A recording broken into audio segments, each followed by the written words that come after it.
So let's start with the Old Testament.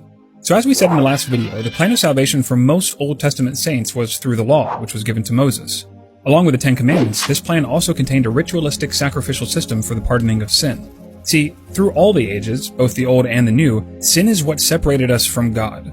God is perfect and holy, and if he allowed even the tiniest fraction of a percent of sin into his kingdom, then he wouldn't be 100% pure and holy. And since it's our flesh that contains sin, and the life of the flesh is in the blood, only blood can pay for sin. And we'll cover that in another video.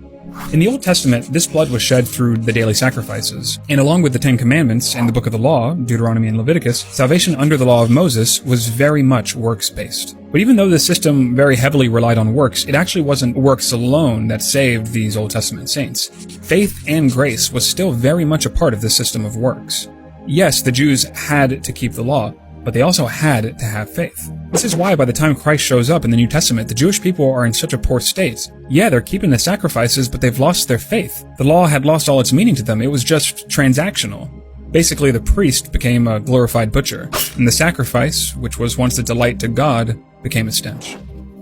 Though ye offer me burnt offerings and your meat offerings, I will not accept them, neither will I regard the peace offerings of your fat beasts. Take thou away from me the noise of thy songs, for I will not hear the melody of thy viols, but let judgment run down as waters, and righteousness as a mighty stream. One clear example of faith and grace in the Old Testament, under the Mosaic Law, is with King David, a man after God's own heart. He became king over Israel and committed two sins that had no sacrifice under the law for forgiveness: murder and adultery. David realized his crimes against God and pleaded with God not to take away his Holy Spirit from him. See, unlike today, you could lose the Holy Spirit in the Old Testament. And although the punishment under the law for David was death, God forgave him by grace through faith. So we can see that under the law of Moses, both faith and works were necessary for salvation. But what about before the law? How was salvation obtained for those saints? I think a good place to start is, well, the start with Adam and Eve.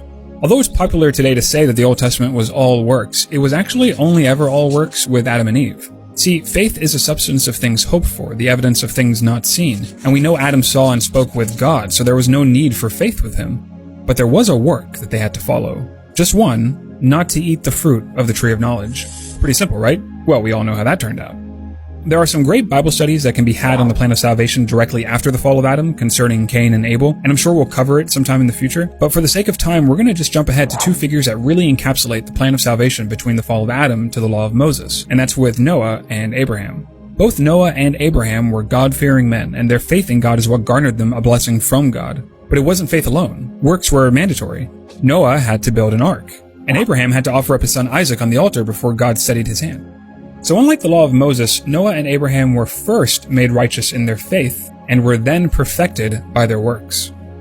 So there you have it. There's three clear divisions in the Old Testament for salvation. First with works alone through Adam, then faith and works before the law with Noah and Abraham, and finally with works and faith under the law of Moses. There's a lot more we could get into and make even further divisions, but the point of these videos are to keep things simple and to show you that there were in fact divisions in the Old Testament, just like there are divisions in the New Testament. And we'll begin dividing the New Testament in the next video to see where we stand in our salvation today by grace through faith in Jesus Christ. So, like, subscribe, and I'll see you in the next video.